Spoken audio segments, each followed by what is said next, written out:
naglalaro ng sex. Ano, 7 Ano ba? Bakit kinakabahan? Pangako namin sa isa't isa. Ang lalim! Oh, shit. Wait lang. Para sa akin, mas, mas thrilling. Pumalakpak. Nung sinimulan ko gamitin ko, sunod-sunod na adik ako. Hindi ako fan ng sa loob-loob. Gusto ko lang sa labas lang.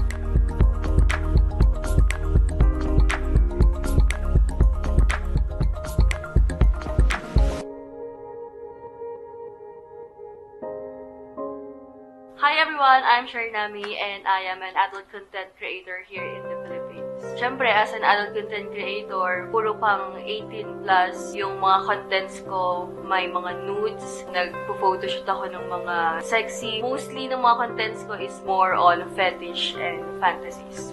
Mga armpit, mga ganon, mga food fetish, mga adult content creator is okay naman para sa akin. Wala naman siyang problema. Pag tinatawag ako na porn star or alter, wala namang problem sa akin. Tanggap ko naman sa sarili ko.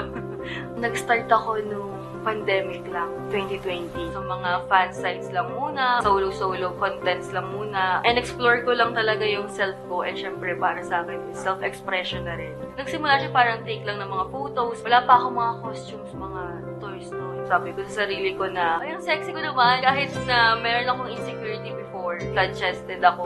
Ngayon, na-embrace ko naman na yung self ko. Nung nagsisimula ako, Instagram and Twitter. Kasi uso nung pandemic, i-story ko yung picture ni model, tapos itatag ko siya, tapos ganun din yung gagawin. May mga Instagram pages doon na pinopost yung mga sexy pictures namin. Doon ko nalaman yung mga fansite. Hindi naman sa nainggit, parang nahawa ako na mag-picture ng mga sexy photos. Si Twitter kasi, sobrang open space siya for everyone. Kahit anong i-post mo doon, okay mo, walang violation. Sa Instagram naman, pinopost ko lang yung mga medyo batis na picture. Siyempre, hindi pwedeng full, tayo doon. With link naman. Before kasi hindi po mahigpit yung mga social media platforms. Okay lang mag-promote ng mga fansite. Kung gusto mo makita yung mga uncensored contents ko, click mo lang yung link. Before, nag-start ako is my girl. Tumipat ako ng OnlyFans, pero nawala kasi ang OnlyFans Philippines noong 2021. Tinry ko as in lahat ng mga menu feeds, nag-research talaga ako. Kala mo nag-aaral ako, nanood ako ng mga ibang content creators sa ibang bansa kung paano gawin yung itong certain type of fetish. In-apply ko lang sa sarili ko. 70% ng website sa Google na makita ko. Nag-register ako hanggang mapunta ako sa public website, yung Yellow Black site. So ngayon, Aluwa, tsaka yung Fancy. Yung mga fantasy kasi is by subscriptions. Makikita lang nila yung mga uncensored contents ko if magsusubscribe sila sa akin. And then, ang payout naman niya is madali lang naman. PayPal or Paxo. Magsusubscribe sila gamit yung credit card nila, ganyan, debit card, meron namang GCash. Yung mga wish tender, alam ko narinig ko siya before, pero hindi siya applicable sa Pilipinas. Nag-detect ni PayPal yung kung saan nanggagaling yung pera. Minsan si PayPal kasi hino-hold niya yung money pag alam nilang sa ganitong company nanggagaling yung income. Wait lang, mga, 7. Pag pinagsama-sama ko lahat ng fansites, umabot ng 6. Kaya ako nag-start mag-aral ng mga fantasies, mga fetishes dahil sa mga nagre-request sa mga custom video. Naaalala ko unang-unang ni-request sa akin ng custom video is JOI. Ano ba yung JOI? Tapos sinerch ko na ng sinerch. Sabi ko, okay, ganito pala yung pagka-deliver niya. Pwede rin pala siyang gawin as solo content creator kasi gagamit ka lang ng dildo. Kailangan may ganito kang type ng toy na gagamitin, may ganito costume mo, ganito yung sasabihin. Para sa akin, mas thrilling. Ano ba? Biglang tumingin sa kanya. Ano ba yun? Yung cuckold na fantasy. Yun yung hindi ko makakalimutan. Kasi, hindi naman first and last. Parang first time, tapos di pa siya nauulit. Ang cuckolding kasi is papanoorin ka ng partner mo na makipag sa iba. So, ganun yung fantasy.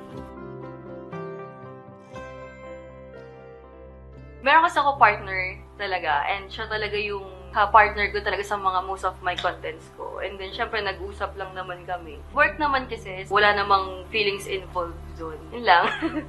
Usapan namin sa isa't isa is maging open lang kami sa isa't isa. Pero hindi naman parang open relationship kami. Hindi naman siya against sa kung anong pinasok ko. Sinusuportahan niya ako simulat sa pool dito sa pagpasok ko sa industry. Pumalakpak. May mga napagdaanan din kaming mga, hindi naman problem. May mga tao na lumalapit sa kanya na hiwalayan. Ano siya, mga ganun yung sabi. Ano siya, kung ano lang yung napag-usapan namin dalawa ng partner ko, nasa sa amin na yun. Ang kasabihan namin sa sarili namin is wala kaming pakialam sa sabihin ng ibang tao. Trust talaga namin sa isa't isa is talagang strong and wala na talagang makakatiba. Pinapaniwalaan lang namin yung isa't isa. Ganun lang yung pangako namin sa isa't isa. Ang lalim! Ang lalim! Sa gantong industry kasi hindi pwede magsinungaling. Kasi baka mag-lead siya sa, yung iba kasi may cheating, selos, ganun. So, kailangan talaga rin ng malalim na pag-uusap. Paulit-ulit kong sinasabi sa mga viewers, sa audiences, okay lang naman gumamit ng condom. Number 1 yan. Lalong-lalo na kung sexually active ka, kailangan pa rin natin maging malinis. Hygiene natin, kailangan pa rin natin mag-wash before and after ng paggawa ng content. And also, makakatulong din yung paggamit ng mga lubricant para ma-avoid yung friction pag-content kasi medyo hindi naman siya personal yung orgasm mo. Walang lumalabas talaga. Kasi pagka nagkaroon ka ng friction, mas mataas yung risk na magkaroon ka ng infection. And sa part kasi ng babae, painful na siya. May mga friends ako na gumagamit ng lubes. Ang ending is na hospital. Nagpapa-check up. Tapos nagkakaroon siya ng redness, nagkakaroon ng allergies. Importante rin talaga yung gumamit din ng mga feminine wash. Alam mo, ang Midoko may masculine wash eh. Sinasabi ko nga sa mga fans ko, gumamit kayo ng mga wash para naman malinis. Kami rin naman ng partner ko nung bago-bago pa lang kami. Para safe, gumamit talaga ng mga protection like condom, lalo na if si girl hindi nagko-contraceptive pills. Ayaw din naman natin mabuntis ang maaga. Kailangan din alagaan din natin yung mga adult. Kung condom naman, kapag inalis mo, dapat gumamit ka pa rin ng panibago para mas safe. When it comes to anal sex naman, sobrang sensitive kasi ng private part na yun. Kailangan malinis din yung part na yun bago gawin yung anal sex. Naalala ko yung unang-unang regalo sa akin ng partner ko. Siya unang nagbigay sa akin ng adult toy, 2018. Birthday ko yun. Iba yung pakiramdam. Ang regalo niya kasi sa akin is yung lipstick na vibrator. Natatawa pa siya sa akin kasi syempre hindi pa kami open gaano doon. Meron pa siyang niregalo sa akin na lube na pambabae na nilalagay sa ano. Nakakatuwa lang kasi iba yung pakiramdam. Nung sinimulan ko gamitin yun, sunod-sunod, na-addict ako. Na-addict ako. Hindi naman sa nagiging dependent. Gusto ko lang. Kaysa naman pagkamay. Mahirap. Mahirap. Hindi ba mas matagal kasi maabot yung climax baka pagkamay. Syempre, pag mahaba po yung nail, sumasabit, masakit. Hindi ako fan ng sa loob-loob. Gusto ko lang sa labas lang. Okay sa akin yung mga vibrator talaga. Yung may sucker, lately ko na lang talaga siya nagustuhan. Kasi iba pala yung pakiramdam niya. Actually, mas nakakakiliti siya. Tsaka mas mabilis. Pero mas fan ako nung vibrate lang. Ang tingin kasi ng mga tao sa line of work ko, madumi, yung term na pokpok, ando na yun. Mukhang pera, hinahalin tulad kami sa mga kriminal. Ganun talaga siya kabigat dito sa Pilipinas. Wala, edad ma lang ako eh.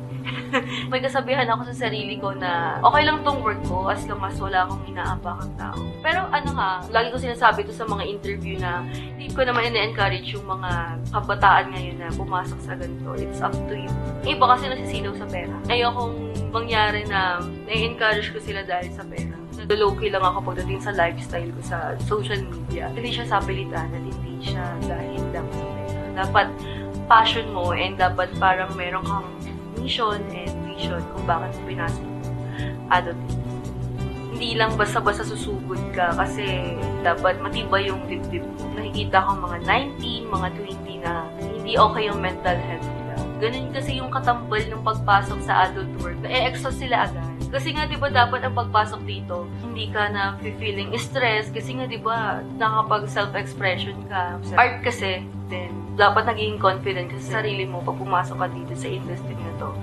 To be honest, sa umpisa naman, hindi siya ganun kadali. Pasalamat na lang talaga ako na may partner ako. Ako rin kasi yung klase ng babae na talagang matibay talaga yung dibdib ko na, ay, wala ako pakialam sa inyo. Pero when it comes to my family naman, wala namang problem. Sinabi ko naman sa kanila na papasok ako sa ganitong industry. Kapag may kumalat yun na videos, dead man yun lang. Hindi na ako sisinungaling kasi naman yung story ko na feature na rin naman sa Manila Bulletin. And before ako pumasok dito sa paggawa ng content, nasa industry na rin ako ng adult cam girl before, ganyan. May mga relatives ako na nagaganon din.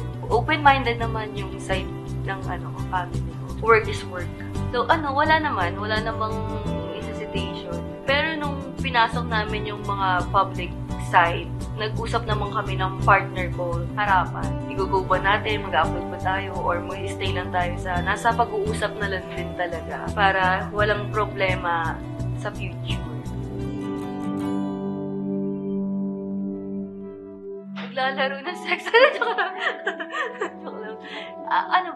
Ang hobby ko kasi talaga kumanta. Tapos nakikinig ng music, mga ganun. Dapat easy lang sa life para medyo hindi tumanda ng maaga, tsaka fresh pa rin. Fresh pa rin? Baka mag-away ako. Hindi, sabi ko nga sa kanila na hindi ko naman sila mapiplease. And sabi ko rin sa ibang mga adult content creator na you can't please everybody naman. Ang mensahe ko sa kanila is, hindi ko kagaya nga na sinasabi ko kanina na may kasabihan ako simulat sa pulang hanggang ngayon dala-dala ko pa rin sa sarili ko na hindi naman ako pinapakain ng mga bashers. Hindi naman sila pinapakain kasi pag mga bashers nanonood pa rin ng mga content ko tapos ibabash ako rin. May 0.1% pa rin naman na may ambag sila pero hindi na ako nagpapatama din sa mga sinasabi nila sa akin. At the end of the day pa rin naman, ako pa rin naman masusunod sa kung anong gagawin ko sa sarili ko. Pag pamapanghinaan ng loob, dibayin na yung dibdib. Nasa Pilipinas pa rin ako. Hindi pa rin normal sa kanila kung ano yung pinasok kong trabaho. Para sa kanila is madumi. Siguro messy lang sa kama, pero hindi naman talaga madumi. Siguro din tinada ko na talaga sa joke. Pag pumapatol naman ako sa kanila, may pagka-sarcastic yung mga sa kanila. Jokes na lang din. Para medyo light lang talaga yung naranasan ko na rin naman pumatol na nagkataon lang na stress ako, binlock ko, gano'n. Sinasabi ko rin sa ibang mga content creator na andyan na kayo, hindi naman tayo habang buhay na ganito. Importante pa rin, syempre, mag-save. Si Midoko kasi December 2020. Yun yung year na nag-start din ako sa Pornhub. Walang saya kasi sila talaga yung first adult shop na nag-approach sa akin. Before naman bumibili naman na ako nung year na rin noong pandemic. Pero iba pa rin yung may makapag-recognize sa akin. Siyempre mahilig din ako sa mga toys din. Kaya saya lang. Pero nakaka-overwhelmed din.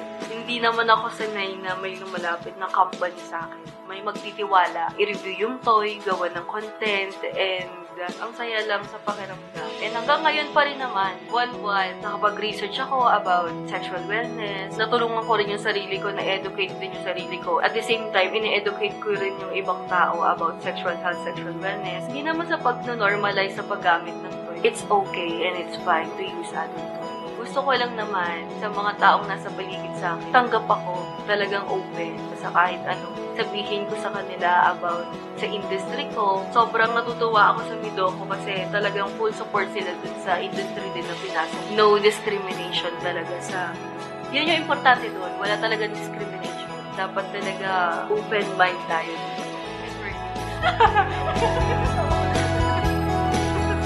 Course ko ng college is education. Kaya lang hindi lang ako nakatapos. Pero dati, binibiro na ako ng mga friends ko na anong ituturo mo? Sex ed. Nangyari siya ngayon. Hindi naman sa classroom pero sa social media. Ang galing lang, naging connected lang talaga yung nangyayari.